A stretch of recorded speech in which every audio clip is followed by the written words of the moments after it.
सिंधी खग्गा है संगारी है ना नहीं ठीक ठीक है मुराक पे ए सिंधी खग्गा है सिंधी खग्गा अगे एक ना ये रख नहीं तुसी एक चेक कराओ ना फिर तो वेरी गुड सिंधी संगारी बगैर बाज बाज जिंदाबाद जी संगारी है जी बगैर कंडे तो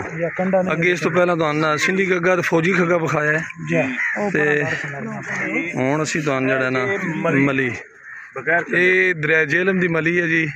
बगैर कंडे तो 3 पीस असी तो विखा छड़े ना इन्हां बिल्कुल ही ना हर किस्म दी हर रंग दी मच्छी ठीक है जी अगे ते सिंधी फड़ रहा नो थल्ले लगे अंदर जा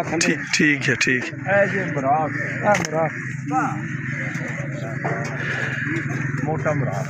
क्या हाल है ठीक हो ए सर जी मराखी है और दरिया की मराखी तुहानू पता है बड़े छोटे छोटे पीस होंगे ना लेकिन यह पीस है बड़ा बेहतरीन पीस है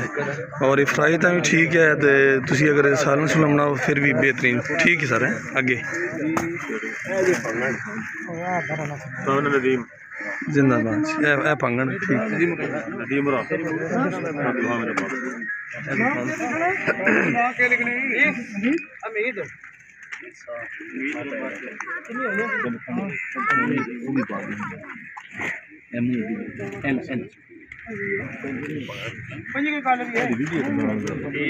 ठीक है बन गई जान दे वीडियो तू